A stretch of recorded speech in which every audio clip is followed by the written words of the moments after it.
Hey guys, welcome to The Strong Young Man. Men and women can't be friends. That is not to say that men and women are enemies. Quite the opposite, actually. A man and a woman have the potential to possess a bond that transcends any male-to-male friendship. What I really mean when I say that men and women can't be friends is that men and women are not capable of being in a state of common friendship.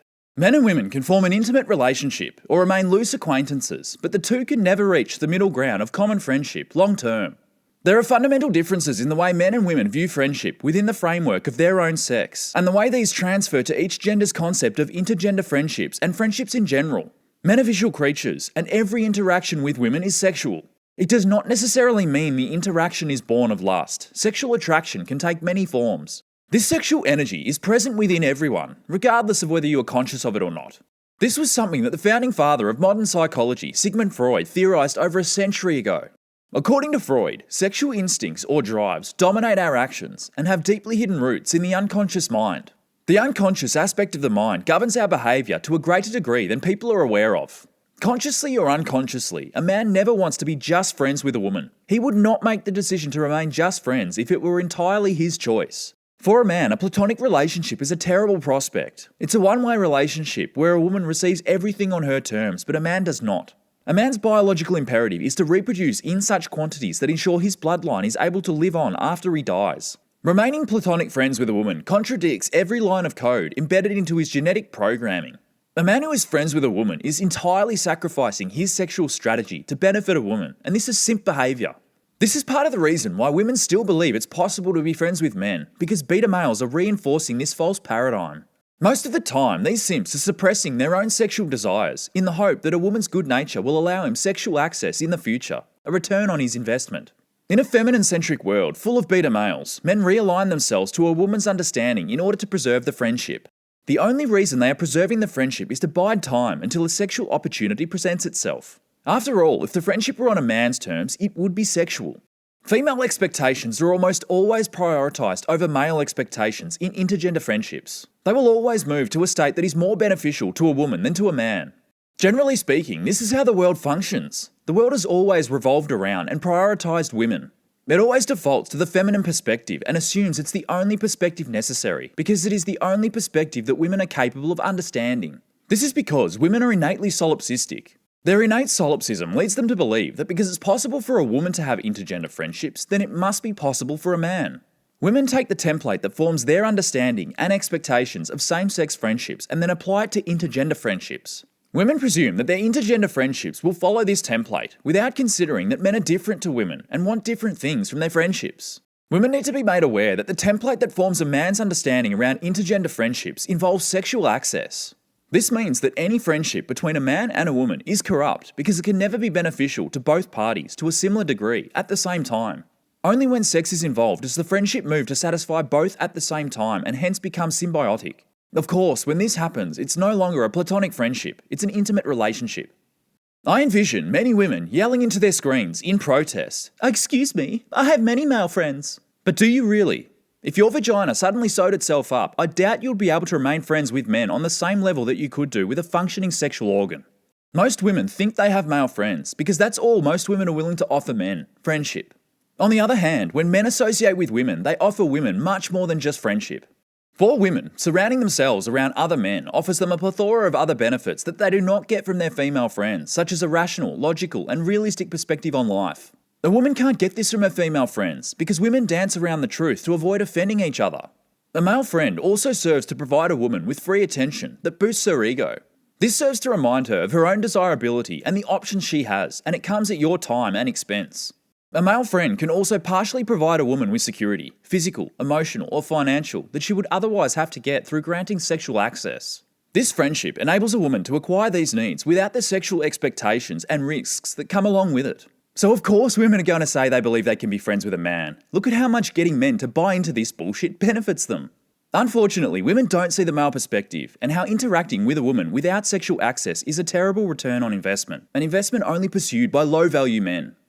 Ladies, you may have fleeting friendships with men, but they will not stand the test of time. Sooner or later, one or more of the following will break the bond that exists between the two of you. 1. He gets a girlfriend and no longer needs your sexual potential. 2. You get a boyfriend and he realises he doesn't have a chance anymore. He may remain orbiting around you, subtly sabotaging the relationship, but he will give in if his sabotage is unsuccessful. 3. Your mate value, that is your looks, declines to the point where he wants a better option. 4. His mate value, that is his physical, social, and provisioning potential, increases to the point where he has better options. 5. You may end the friendship because on some level of consciousness you understand that his friendship is a liability to you securing a high-value man. 6. His suggestions of taking your relationship to the next level are repeatedly ignored to the extent that he has explored every possibility of converting your friendship into a sexual relationship. 7. At any time where he realises that the juice is just not worth the squeeze, he has made the sensible decision to pursue other investments. 8. At any time where he has an epiphany and realises how much time he has wasted on you. 9. You suffer a tragic accident and your vagina ceases to function. Or 10. You suffer irreconcilable differences, most likely due to psychological issues lurking within his subconscious from years of repressed sexual desires. You women don't understand what it's like to be a man, and you haven't explored the repressed sexual desires that lurk within the male subconscious. Most men haven't even explored their own subconscious. Remember that Freud stated sexual instincts or drives that dominate our actions have deeply hidden roots in the unconscious mind. This means that it's unconscious, and people aren't always consciously aware of their sexual urges. When I tell beta males that it's not possible or practical to have female friends, I'm met with the same aggressive ignorance that I hear from women. But Freud has an explanation for this refusal to accept the truth too. Freud proposed a set of defense mechanisms that individuals employ so one can hold on to a favourable view of themselves or their understanding. Freud's work on defense mechanisms focused on how the ego defends itself against internal attacks such as thoughts, feelings, events, impulses, or behaviours which are regarded as unacceptable to one's ego. There are many more defense mechanisms than are listed here, and not all of them are bad. Defense mechanisms become pathological only when its persistent use leads to maladaptive behavior that permits the ego to effectively rearrange external experiences to eliminate the need to cope with reality. Pathological use of these defense mechanisms to the reality that men and women can't be friends are employed by the men most likely to have unresolved psychological issues. That's right, ladies. These so-called friends are the most dangerous men for you to be around, especially for your sexual safety. Men who still say they can be friends with a woman are in denial of intersexual dynamics. They are denying their own male nature and denying that there are irrefutable differences between men and women. These men are waiting patiently, in the shadows, never revealing their sexual intentions until an opportunity arises that convinces him beyond a shadow of a doubt that he qualifies for sexual intimacy. It's almost certain that his value is not high enough to secure sexual access at this time, and the denial defense mechanism is used to protect their ego from this unacceptable reality. Other pathological manifestations of these defense mechanisms include projection, where a man will project his intention to have sex with you onto other men that hit on you. Oh, he's only just trying to sleep with you. Reaction formation, where a man will exaggerate or be overly friendly or excessively disclose the platonic nature of the friendship, all of which oppose his real intention. Oh, I couldn't have sex with her. She's like my sister. To the men watching that still believe that men and women can be friends, how would you feel if your missus had a best friend that were male? How would you feel if they spent excessive time together doing things? Would you be okay with them always going out together, just the two of them, getting drunk and sleeping at each other's houses? Eventually, you'd become suspicious of the potential for sexual exchange, and this would make you very uncomfortable. On some level of consciousness, you know how men are, and you know there is a limitation to the degree to which a man can remain platonic friends with a woman. To the women watching this that still believe that men and women can be friends, test your male friends. Text them, tell them you're horny and need to blow off some steam. Throw in that you're drunk and send a raunchy photo for effect. A man will almost never turn down new pussy when it's offered to him. It doesn't align with our biological imperative to spread our seed far and wide. The most common reactions to this proposal are, is this a trap, or are you sure you want to? Both of these responses serve to gather more information on his sexual prospects with you. If this is his response, then take this as a yes, he would love to have sex with you. Vigorous rejection is also going to be confirmation that he wants to have sex with you. If he rejects you, you can't be the one rejecting him. This is employing the use of the projection defense mechanism. Rejection is traumatizing for men, especially men who have low levels of self-esteem that require them to keep females as friends.